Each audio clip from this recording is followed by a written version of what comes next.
Just ask Madeline if you've started your travels yet. No. I'm going on the 18th of December.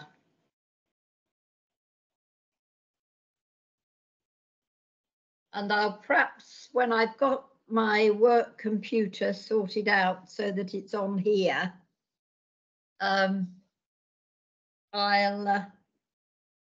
give you a ring. Okay, it's 10:30, so welcome everyone, and to the Council of Governors meeting. There are a few welcomes of people, but we'll do that perhaps as we go through the item on the committee. Just to say that Jodie Holtman is item 7 is not well, so we'll have to postpone that item until another occasion. But we've got some interesting things in the agenda. Apologies for absence, Julie. Yeah, we've got apologies from Charlie Draper, Janine Lewis, Deborah Edwards, Steve Gillingwater, Michael Karim and Tom O'Kane. And Liz Chapman, unfortunately, is unable to, she's covering for a colleague who's unwell, so she won't be here for the patient experience report. Okay. But if Governor's got questions, I can get responses after the meeting. Okay, thank you for that. Any declarations of interest? No. Okay. Minutes of the last formal meeting, Council of Governors, any corrections, please?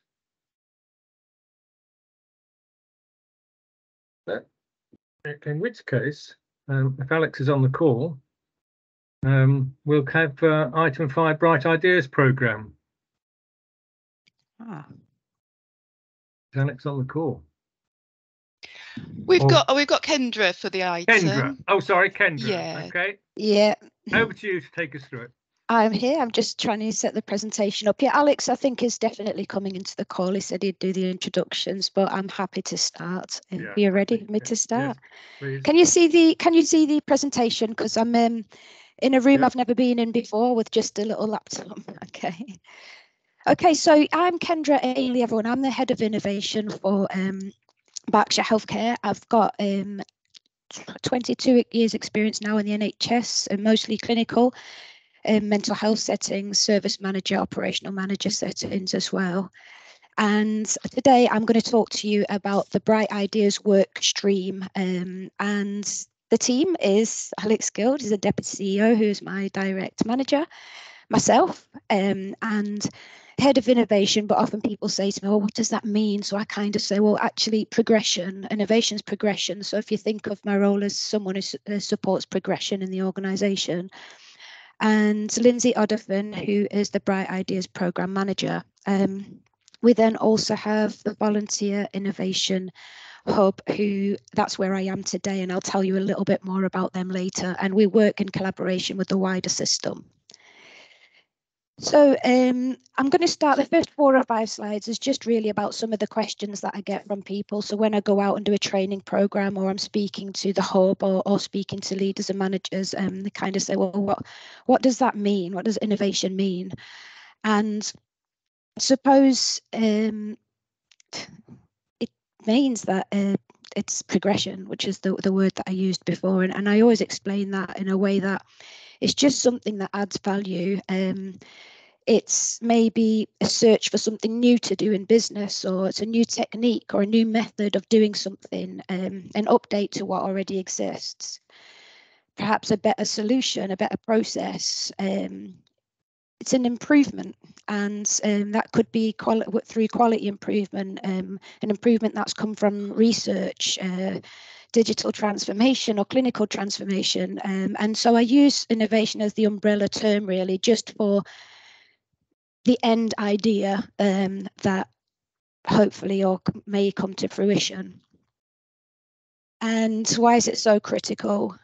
And it comes as no secret that the world is changing, and it's changing quite quickly, and everything around us is changing quite quickly, everything really quickly. And I suppose with that, we need to change with it. And we're never going to be able to do that unless we come up with new ideas in how we're going to do things, if we come up with improvements. And of course, we have the increasing demand as well, which comes with whilst we're trying to change, the demand's increasing on services, on NHS, on teams, and it's kind of how do we keep up with that? What do we need to do? And innovation comes in with how we get the ideas that result in what we need to do to meet the increase in demand. And I've got their restricted resource, but not always the case. Yes, we've got restricted resources in some places, and we need to know how we're going to do more with less. But also sometimes we have more resource. There's some cases where we get more resource and we get maybe more money in a specific area, and the innovation element is about how we're going to make the best use of that money and how we're going to improve what we're providing with that money or the people or whatever the resource might be. And also in the NHS, we must continue to improve. We need to continue to provide quality improvement, and the public need to know that we're continuing to try and improve the quality of what we're doing. And so bright ideas really overall, the work stream in itself, the goal is to hopefully provide people with a set of tools and skills and knowledge on how to meet the above demands and how to overcome the above demands. Hopefully we want to improve the outcomes of our teams and our organisations, upskill our workforce with the skills, the behaviours, different approaches to innovation, different approaches to idea generation and improvement, because there is more than sort of one approach. And also the ultimate is to have a culture of innovation and improvement across Berkshire Healthcare. So where can we find opportunities to innovate? So someone might ask me this question, well, how do I know? How do I know when I need to do something innovatively? And, as soon as you identify there's a better way of doing things. It's as simple as that. It's not, it's not complex. It doesn't need to be complex despite the word of innovation. As soon as you're hitting a repeat problem, as soon as you're hitting a stumbling block, whether this be in your own home or at work or wherever it is, if something keeps going wrong or keeps breaking or keep, not doing what it should be doing, straight away you start to think about how you can do it differently. So why not apply that to work as well? In our data is a very hard, strong message of if we need to make any changes. If something doesn't look right in that data, either we need to think about how we input that data in a way that's more efficient or effective, or we need to consider what we need to do to improve our outcomes, our interactions with people. So just in this meeting, for example, at some point in this meeting, if you kind of say, oh, that's kind of not working, but then you just carry on the conversation. And I suppose that's your point, that is your sign that if somebody even says that line, oh, what can we do differently? It's about asking that question. And when you're speaking to people, sort of going, well, you've just said that's not working, what can we do differently? Instead of passing by and leaving it there. What's happening around us, the world around us is a strong one as well, which is what I explain to people that I speak to most of the time. If there's other organisations that are doing something better, if there are things happening around us that indicate that we need to do things differently, then that is our opportunity to make a change or innovate. Research, of course, if there is research out there that's telling us there's a better way of doing something, and there's evidence to say that, then we should think about how we can apply that to our services. Learning from our customers, whether that be our stakeholders, patients, carers, our staff. If the feedback is that there is something not right and it's repeat feedback, then that's an opportunity to change, and your own feelings and your team's feelings. So if you feel or you have a gut feeling that something could be done in a different way, then that's an indication to talk about how things can change. And I'm getting stuck. Hold on. Is my slide moving on your end? Okay. My slide appears to be stuck. Hold on. Sorry about that. Don't worry. It's just loading. And the next slide is actually quite powerful if it loads. If it loads, it's quite powerful. I'm not sure. Oh, okay, reload. It's saying me to reload. Well, while I'm trying to reload it, I suppose a lot of the work I do in the organisation, and myself and Lindsay and all the people that work with us and the Innovation Hub, is we support idea generation, and you need the idea first before you can move on to anything else. So I suppose my role is about getting really good ideas that we need to progress and then taking the next steps in order to do that. I'm just representing it in Teams and hoping that it loads up. Sorry, it won't be a moment. Can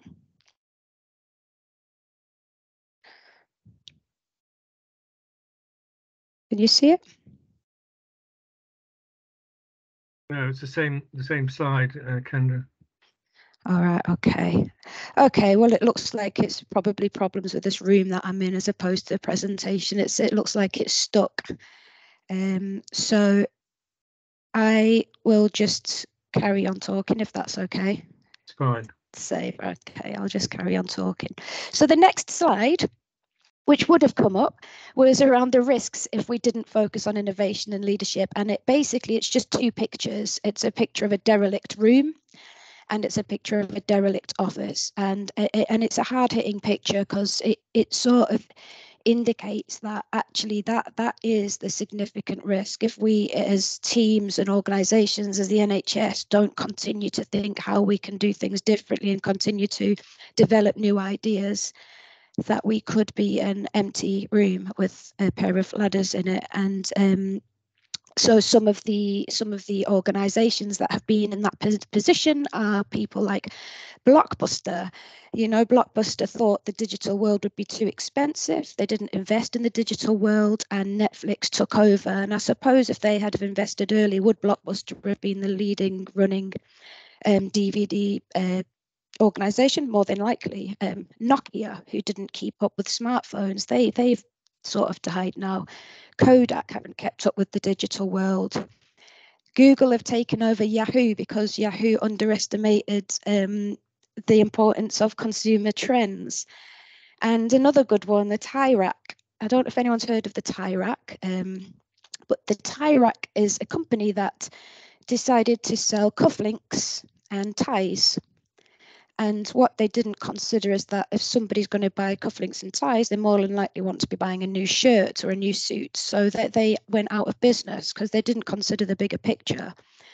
Kendra, I've just started sharing my screen. Can people see those pictures on the screen? Yeah. Can you just guide me to which slide you want to go to? So I've got the two rooms at the minute. That's the room. The next one, please. Thanks, Alex. Mine's frozen because I'm in a different building, I think. Okay. Trying to move it now. All right, keep going, Kendra. Okay. Okay. So the one after this. We've got the Kodak Nokia. Yeah. Yeah, you see Thanks, that? Alex. Yeah, the Okay, next one good. after that. So here we lead on to me telling you about Bright Ideas, which we've just got our new logo, and the progression word has come back. I did a lot of work on myself, and Lindsay did a lot of work, and I'd spoken to Alex as well about what is one word that describes innovation, and it was progression. And so this is how we came up with this logo. The next slide, please, Alex, if you don't mind. So we are currently creating a work stream specification, which is something that Bright Ideas have never have, because it has developed, which I'll speak to you about shortly.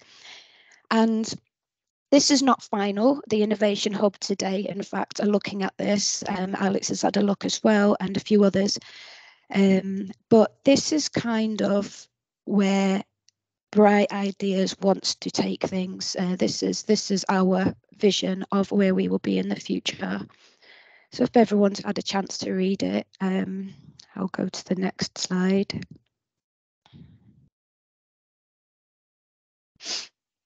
Just being a bit slow. Yeah, mine just completely froze, which is a shame. But I can share the slides at the end, and Keep going, Kendra, because mine's stuck. Yeah. You're stuck too. Okay. Yeah. So Bright Ideas. Why Bright Ideas? Okay, so what's the purpose of the Bright Ideas workstream in the first place? There's more than one approach to improvement. So Bright Ideas, I suppose, is the umbrella that hopefully brings everything together.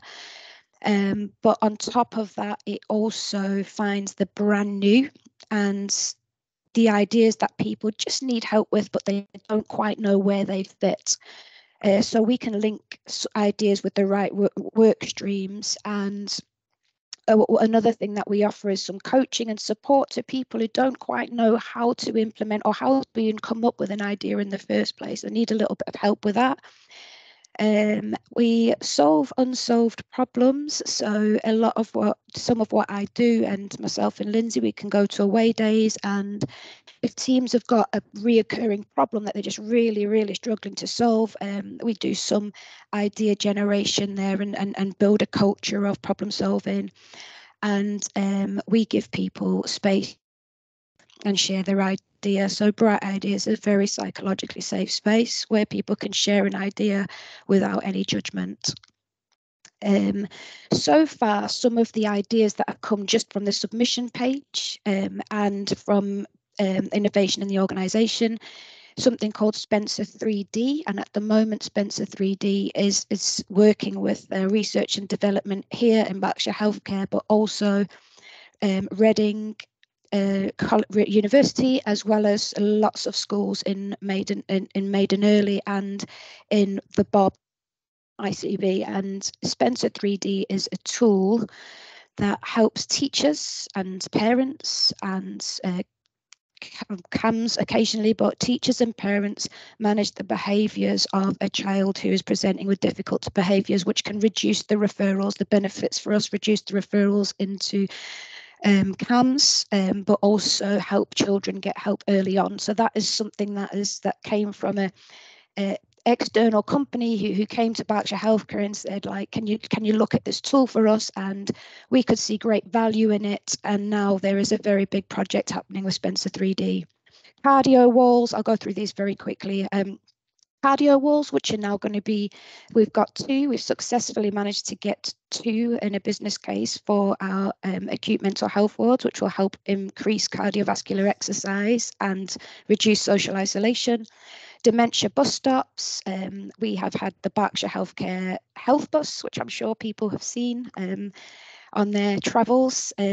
Automated carers support messages to help carers get support earlier. Limbic chatbot, which has come to Talking Therapy, which is a chatbot which will help direct referrals to the right place in a more timely manner, and automated clinical assessment tools, which could be coming to us soon. So we've just started to look at those in the Innovation Hub and in the organisation. So Bright Idea is more than just a submission page. So those were just the idea submissions, but we have since Your call can't be taken at the moment. So hello, are you still there? Oh, Yeah, we have. still here. Sorry, we've since developed, and we're moving more towards how can we actually look to continue to embed an innovation culture or an improvement culture, which we are already really good at as an organisation. But how can we make that even better? And what does that look like to us and to Berkshire Healthcare? And in my view, a culture of innovation is a place where innovation isn't seen as an additional skill, but just part of what we do, and where ideas that have value and ideas that have value result in implementation. So when people bring good ideas to us and they have really good value, that we actually support the implementation of those ideas. That all leaders and managers display the behaviours that embrace innovation. Innovation is co-produced. Equality and inclusion is considered always when it comes to implementing new ideas, and more so when our staff survey tells us that staff feel able to innovate and make improvements. And when we've got all of our staff saying that, we're on to a winner. And when systems work together, so when we've got good collaborative improvement systems in place. So just heading towards this goal, I'm going to tell you what Bright Ideas have done in the last 1 year. So since November 2022, we've developed our branding, which I spoke to you before, to help people to understand what bright ideas means or innovation means, which is the progression element. We've updated our submission page. So we've got a bright ideas submission page where people can submit new ideas, and we've updated that to so that people can better understand what we're asking from them. It was quite complex before, so we've really made that really easy to follow. We've set up a thank you process so that every member of staff gets a thank you letter when they send us an idea, and they get feedback as well. We've got a pitch space that's become available, so people can book a pitch with myself or Lindsay, or people in the Innovation Hub, those who have opted to be part of the pitch space and explore a new idea before they submit it.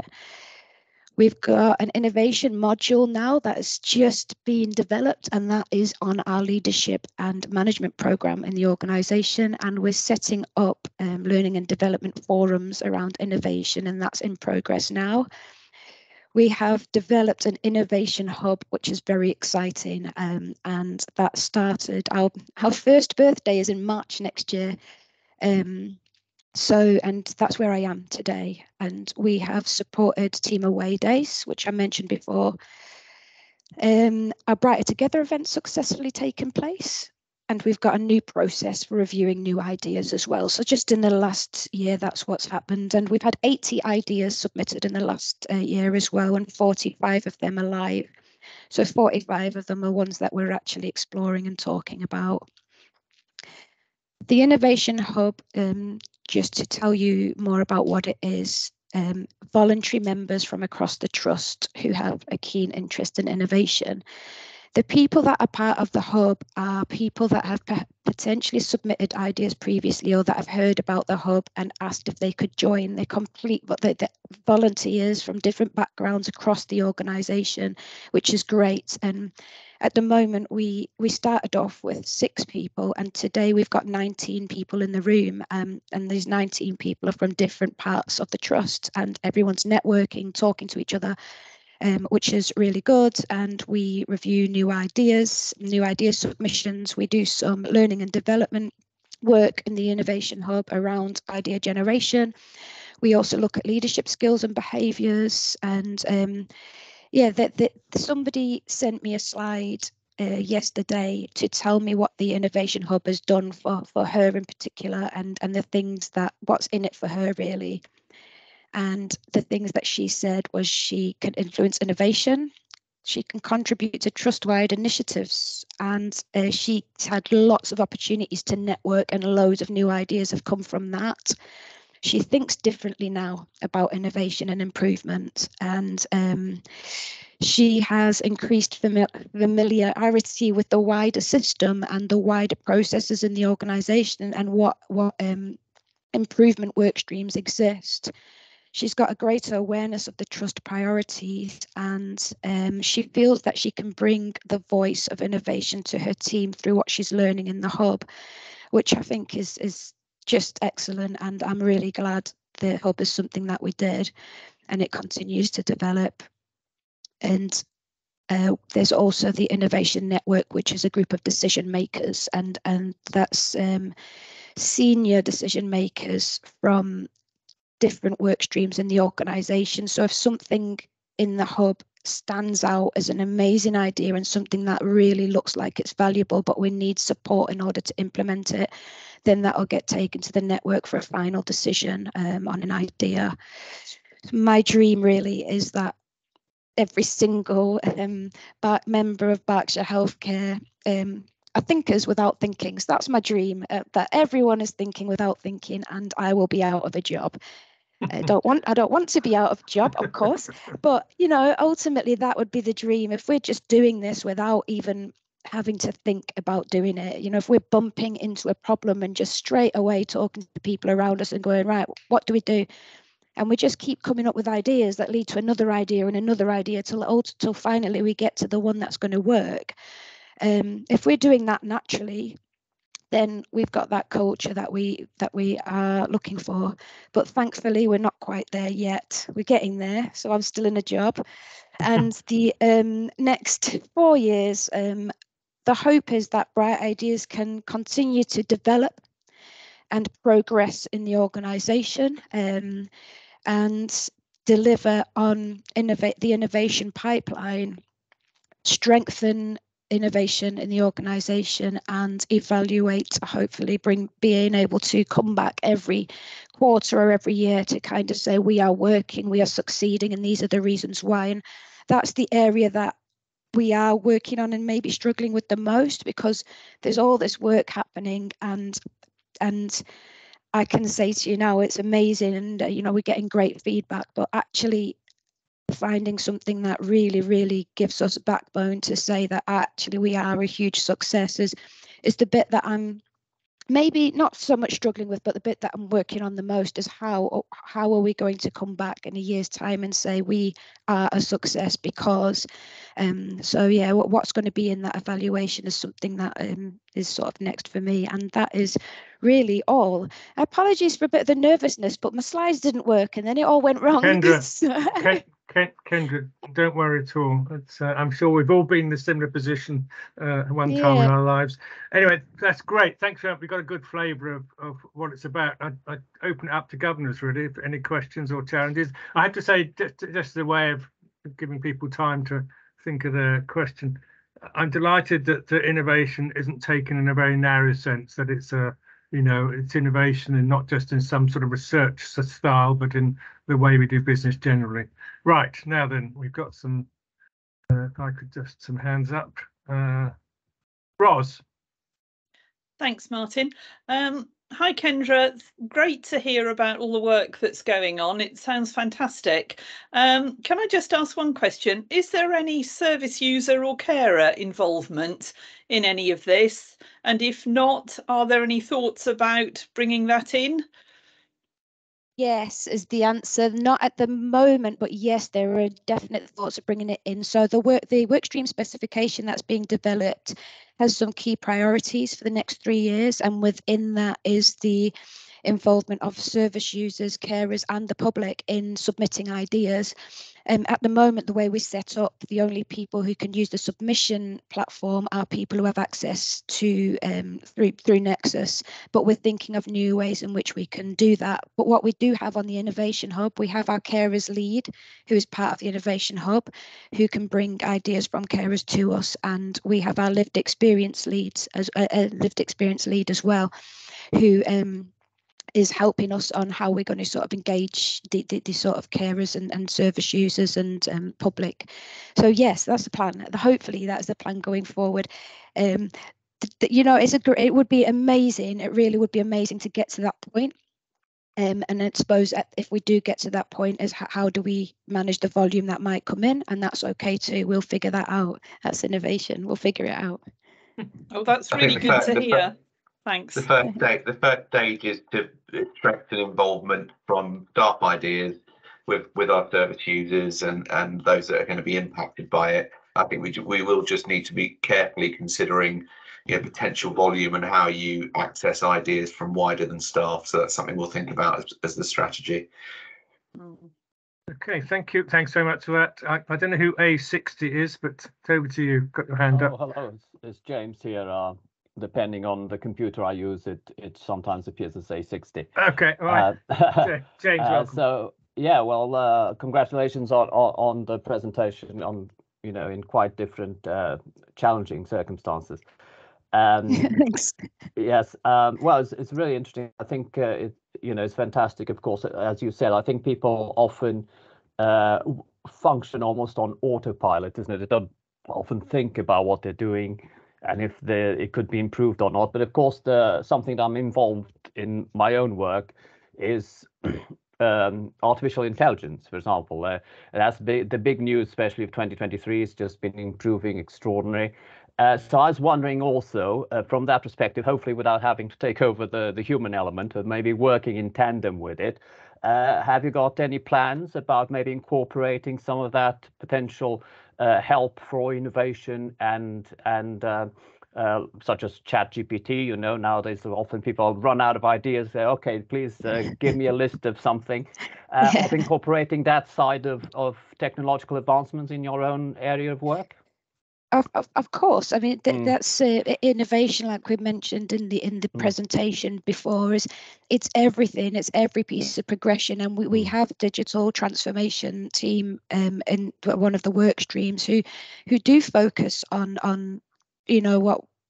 what can we use intelligent automation for artificial intelligence. Both are two separate things, and that's something that we're already thinking of in the organization. It's something we're already talking about. Staff are thinking about, and leaders are thinking about where could we safely use the digital transformation world safely to speed up our processes and free up our staff. And those are conversations that are happening all the time, and all part and parcel of when we think about where we can do things better. Part of the digital element needs to come into that, as well as the sort of the other elements that we think of. So, I mean, I'm sure Alex there was a conversation not so long back in the leadership event that we were at, and I'm sure Alex can expand on what I'm saying a little bit. I mean, the joy for me around Kendra's new innovation hub and network is that we can bring very rapidly developing technology for discussion and consideration. And I think that's the key aspect for us in the organisation, with AI and other technologies developing so fast. It's kind of, how do you keep up, and what's going to be the best application for us in the organisation.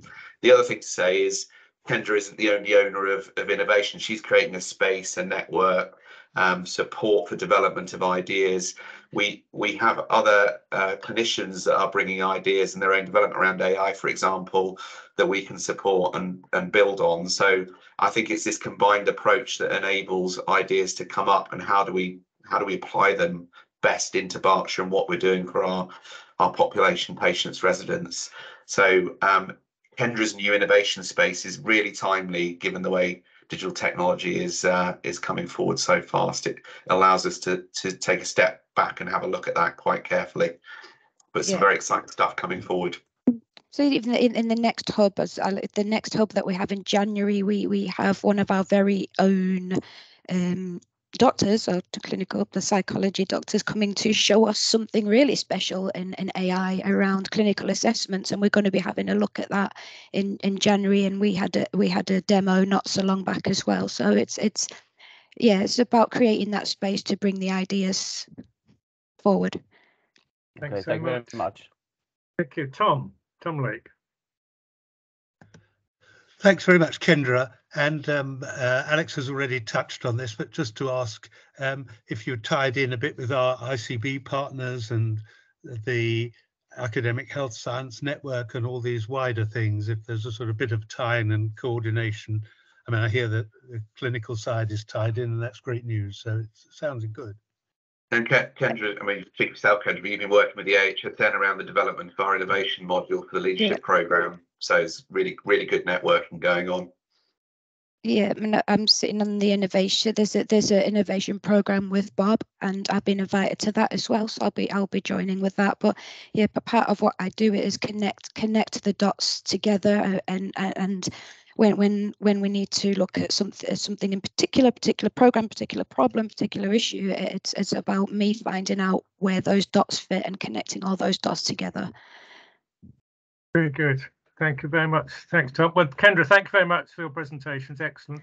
And don't worry about the slides. But I think you're going to do apologise. Don't worry about that at all. I think we're going to be attaching them at the minutes, I think, so that people can see them. Yeah, no problem. I'll send them out. Thank you. Thanks so much. I think with the constraints on the NHS over the next few years, maybe many years, I think we've got to be more and more innovative in the way we use all sorts of techniques, and not just the high-fluting stuff, but also just the way we learn to do things better in more efficient ways. So more power to your elbow, Kendra. Thanks so much, and do take care coming out of a junction in your car, which I'm a bit worried about you. With that, I'll do my best. I'll let you go. Thanks ever so much. Thank you very much. Nice to see you all. Thank you. Bye. Bye. Right, now item 6 is the annual audit committee report to governors, so I'll hand over to Rajiv. Thank you, Martin. Good morning, everyone. So yes, this is the annual report that we send out around about this time every year. to the governors. Thank you to Julie, who's pulled together the papers. I think they start on page 11 of the pack. And also thank you to my fellow Neds who are on the audit committee for their support during the year, Naomi and Mark, and previously Mahmuda. And then finally, I do want to commend Paul and his finance team for the excellent work that they've done during the year. So I will just give you a quick summary. I'll take the papers as read, but as a summary, I would say the terms of reference of the audit committee are included in the pack. And as a reminder, the main function of the audit committee is to review the trust systems of internal controls. And there are other subcommittees, FIP, which reviews the financial performance, and the quality of services is reviewed by the QUAC subcommittee. We do review the minutes of those subcommittees in audit committee, but we don't go deep into financial performance or quality of services. We focus on the system of internal controls. Then we have a wide variety of internal metrics and assurances that we look at. But as well as looking at those internal assurances, we have three main external assurance service providers that we use. So Ernst & Young, as you know, we use for external audit. The governors are responsible for appointing the external auditors. We use RSM for our internal audit work, and we use TIAA for our anti-crime services. The external audit went very smoothly this year, certainly compared to the prior year, and we did receive an unqualified audit opinion, otherwise known as a clean audit opinion. So that was very pleasing. The internal auditors typically carry out 8 to 10 audits every year. You'll see the details of the audits they undertook this year. It's a wide variety of areas they look at. And this year, the overall rating we received was a 2. That's particularly good. We know that RSM rarely give out a 1, so 2 is generally what we receive every year. And as I said, details of all their audits they did are in the pack. And just in summary, from all the assurances that we received in audit committee during the year, I think we are satisfied, and I am satisfied, that the system of internal controls is effective and adequate. Thanks so much, Rajiv. Over to governors. Any questions, please, for our audit? No? Everyone's happy? Tom. Thank you. Thanks. It's a terrific report. So thank you very much. Lots of detail and interest. Just a couple of things. In the section on HFMA checklist, I was a bit surprised to see the trust not doing well on culture, training and development, where we thought that it really had a lot of strength. And so that would be interesting to know a little bit more about that. Tom, could you I've got a couple of other points but perhaps we'll take them one at a time. Would be all right. Tom, can you just give us the page number on the pack? Are you able to give us the page number, Tom? Sorry. Oh, sorry, 14 to start with. 14, thank you. Just so we're all got the same thing. We're all on the same page, literally.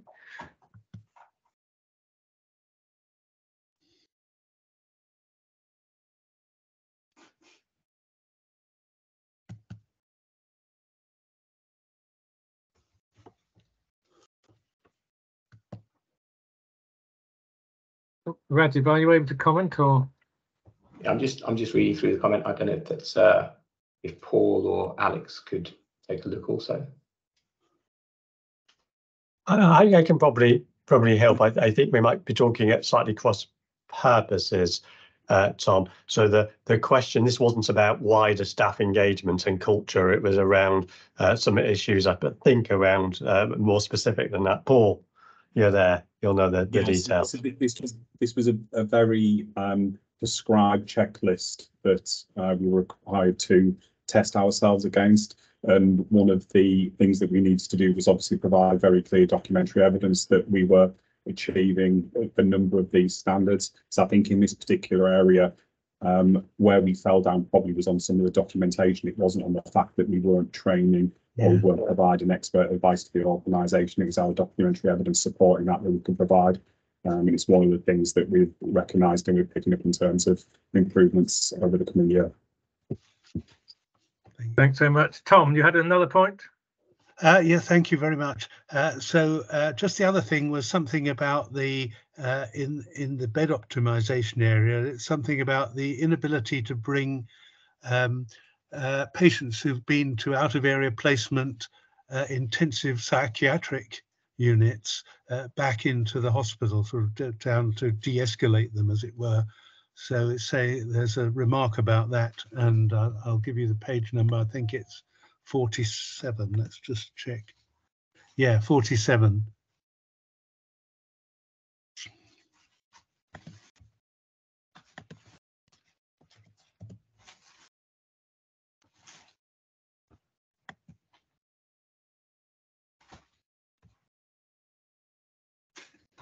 Yeah, that's right, Tom. Yeah, it's as is really. The big demand for acutely unwell patients. We've had to send some out for psychiatric intensive care, and the step down naturally is acute beds, for which you will know, because we talk about it often, there is pressure on those in terms of having a bed available. Currently doing, and we will be bringing our sort of bed modelling piece of work to the board and to the governors at some point around what we think we need for the future. But there's twofold really: have we right-sized the number of beds we've got, and secondly, have we got the right kind of flow, which is both an internal issue, you know, how you operate day to day, but also we've seen an increasing list of medically fit for discharge, which I think you're familiar with, Tom, both in physical healthcare and mental healthcare, where we're waiting to move people on, and therefore people are in acute beds who don't need to be, and therefore people in psychiatric intensive care who are waiting to move to those acute beds are experiencing a delay. So yes, it's absolutely as is outlined there. Yeah, okay, Tom? Thank you very much.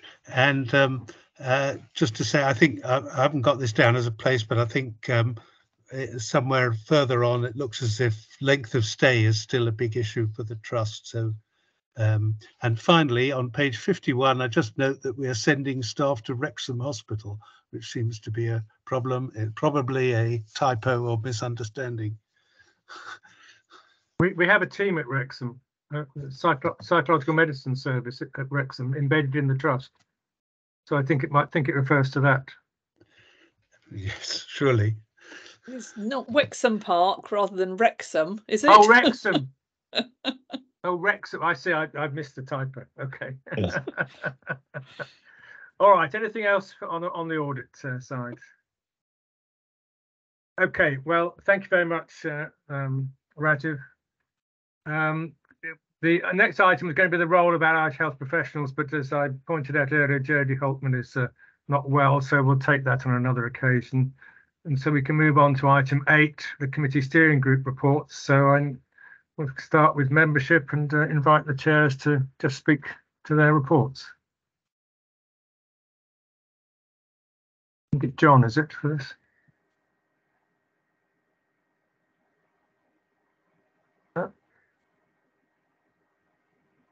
No, John, are you there? No, we haven't got John. Oh, John here. Yeah, you mean the quality assurance group report? I'm sorry, I've got the wrong way round. Go on, do the quality assurance and we'll come back to membership. That's Brian, isn't it? Go on, John, quality assurance report. Well, we had a very good meeting in 21st of November. We had three people at the meeting, and the rest were on the team meeting. We looked at the various reports. We looked at membership report on answering governors' questions at the meeting. We were looking at having a newsletter due out in the new year, which we're looking at the moment to try and get that done, because we've got the next round of governor elections. Oh, I'm in the wrong one. Sorry.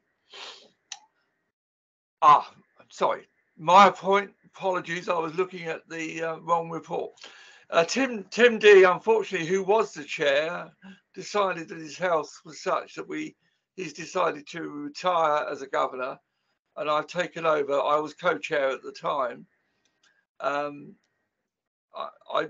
Most of it is said in there. I really would like to take any questions anyone's got on the report. John, that's fine. Normally we take these as read and then any questions. So any questions for John? Okay. Thank you very much anyway, John, for that. Okay. Perhaps if Brian's here, membership and public engagement, just any questions again, Brian, unless you wish to say something. and just one point, we had a very lively and healthy discussion about the engagement aspect of the governor's role in regards to membership that's underrepresented in the figures. I'm trying to put together a framework of thinking that we can debate at the next meeting at the end of January to see what extra effort governors can put into their own constituencies in this area. So no plans, no agenda at this point, but something that I think as governors it is part of our role, and we should look to optimise the contribution we can make. Okay, thank you very much, Brian. Any questions to Brian?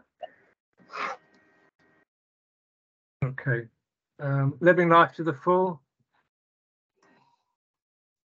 I'm afraid. Yeah, I would like to say a few words if that's all right. Well, you had another presentation from one of these third sector organisations which are really doing a lot of work, really seem to be growing rapidly. So this is support for LGBT people across Berkshire from Support You. And so again, these are of real interest to the trust because people come to them for counselling and for many welfare issues with the sort of, as we had with sport in mind previously. So this brought up a really quite remarkable observation from Lorna McArdle, who gave us this presentation, that 90% of their clients are considered autistic. And this is a sort of big surprise. And they're very keen to have research in this area and collaborate. And we, would just like to make sure that that connection is followed up if possible. So they're already talking to Autism Berkshire. They work with them, but it's quite a big surprise. And then they are offering a lunch and learn to the board, which could be available to the board if the board wish. To take up on their clients and services. So just to say, we get another extraordinary organisation, the number 5 counselling service, next time, and then we're going to hear after that in the meeting after that from Community Mental Health East. So a development that we had at the recent NEDS and council meeting was the request for a connection to the carers strategy, and that's been set up, and Katie Humphrey will be coming in perhaps 6 monthly and certainly giving a main report down in October. Thank you very much. Thank you, Tom. Very interesting work. Any questions for Tom? Okay, well, thank you very much for that. Right, we'll now move on then to item 9, executive reports from the trust. The patient experience report, as Julie said, Liz is not able to be here, but if you've got any questions, we can take them and Julie will arrange them to be answered. Any questions, comments? Okay, in which case we'll just go to the performance report, take it as read, unless Julian wants to say anything. No, just take it as any questions for Julian then on the performance report. Guy. You there, Guy? Yeah, I am now, thank you. Yeah, it's not a question, it's just a comment or a compliment, actually. On page 113, I noticed that the number of staff assaults is reduced, and also the level of staff turnover. So thank you and well done to those involved in that. And also on page 117, I see that the access for children and young persons to eating disorder services has improved much. So thank you for that too. Thank you, Graham. Graham. Martin, I hope you can hear me. I can. Good. Yeah, I've been having major system issues this morning, which is why my camera's off. It wasn't so much on this report, but I thought this was an opportune moment just to pick up a question I had on the board minutes, because I didn't quite follow the reference in the board minutes to the BME numbers, because in the board minutes it says that the BME staff increase moved from 27.4% last year to 28.4%, and the description is Trust's workforce was more representative of the Berkshire population in terms of ethnicity. Now, that I thought, hang on a minute, I don't like that number. Let me have a look. And I went and had a look at the 2021 census return for Berkshire. And that indicates that the total number of individuals who recognise themselves as being Asian, Black or mixed is 24.5%. So in fact, that looks like we've moved, we are less representative of net ethnicity than we were before. In other words, we have fewer white people working within the trust than generally within that is represented within Berkshire. So I just wanted to pick up on that and question it. Graham, we haven't got the board minutes in front of us, and it's a sort of a right. It's a question I think we could respond to perhaps outside the meeting. No, I wasn't expecting you to deal with it now. Yeah, I don't. But anyway, I think perhaps that's probably the best way of doing it. Otherwise, we'll all be guessing numbers. But Julie can make a note, and we'll come back to you on that if that's all right. Sure. Thank you, Sarah. Yeah, good morning. Thank you. We've touched on it already slightly on the audit reports, but I was very interested on page 113 on the inappropriate out of area placements. There seems to be quite an alarming rate of out of area placements growing into that space. And I just wanted to understand more around how that's accounted for. What are the implications on that going forward? Yes, certainly, yeah. So the length of stay hasn't increased dramatically. So if you think about use of beds, there are two things in the formula. One is how many people you admit, and the second is how long they stay there. That accounts for the usage. So people are not staying any longer. So what we have seen is a definite increase in demand. We've seen an increasing demand for people who are not previously known to us, which is quite unusual. I would say as a trend. We've seen an increase in people have been placed in this area who we don't know and becoming unwell. So there's a number of challenges certainly around demand that we've seen sort of peak. We still wish to reduce our length of stay, but that's not the current reason why there's a change in that. It is a demand-driven pressure. There are times in mental health, unlike in our physical health ward, which tend to be seasonally driven, i.e. during the sort of winter months. In mental health, we tend to get spikes, which are not necessarily easily explainable, and they're not seasonal either. So we're somewhat hoping that is the case. In the meantime, we're doing everything we can, obviously, to make sure we can improve flow and provide alternatives, obviously, to inpatient care. The challenge with that is if somebody's unknown to us and they're brought in an acutely unwell state, for example, by the police under 136, we haven't had that opportunity, and there's quite a lot of that at the moment, which is certainly presenting us with some challenges. And then, as I said a little bit earlier, I think it was in relation to Tom, we've got a piece of work going on at the moment where, having looked at the census, having looked at the demands of the Berkshire population, and having looked at our bed base and configuration, we do believe we're around 8 to 10 acute beds short. And so we are putting a plan together about how we might attend to that in the coming year. And so the plan will be twofold. One is we'll be right-sizing our bed base, and there might be a variety of ways of doing that. And secondly, continuing to work on flow. First point about that, again, I would reiterate, is take the wood out of our own eye, because very often some of the delays that can be internally generated in terms of decision making and processes and all, so lining that. And then secondly, we've certainly seen a number of delays. So the areas with the biggest delayed discharges are in Reading and West Berkshire Council areas, and they're the two areas that have unintegrated community mental health teams, where local authorities withdrew their staff from those joint community mental health services, and they have consistently have the longest length of stay and the most medically fit for discharge. So again, kind of trying to do some work, particularly with those two local authorities, whilst doing our own. So it is a concern, and it's an area of real focus for us, Sarah. Thank you for clarifying. Okay, John, I think it's John Wellham, is it? Yeah, following up from what Julian's just said about flow, I was going to initially ask, is the integrated care system at actually working.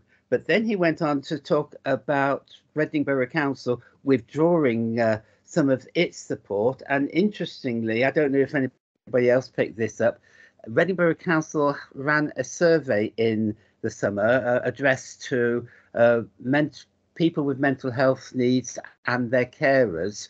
I've tried to get information out of Reading Borough Council, but they're as usual being very communicative, and I've ended up with having to submit a Freedom of Information Act. If it's helpful, then I will be very happy to share the questions I've asked, and secondly, if and when I get responses, to also share those with somebody in the trust, because the integrated care system is about making sure that the flow actually works, not to get any bottlenecks, but to actually reduce those bottlenecks so everybody knows what their role is in looking after these service needers.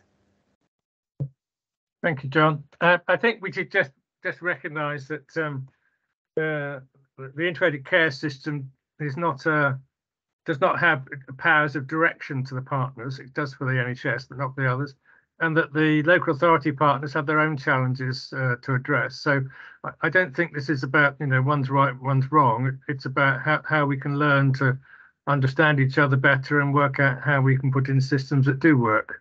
But, you know, the trouble is that the NHS funding and the local authority funding and restrictions are separate, and they, unless legislation's changed, they will remain that. So building good relations, I think, is really important here. Tom.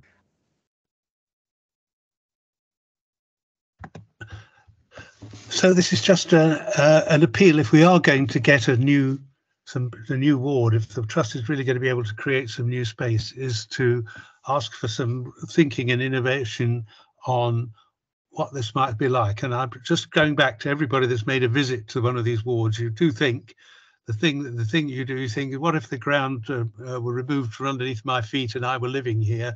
You think, what would I think about the actual place?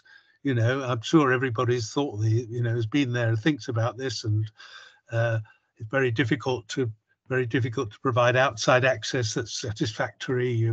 It's a very artificial environment and so on.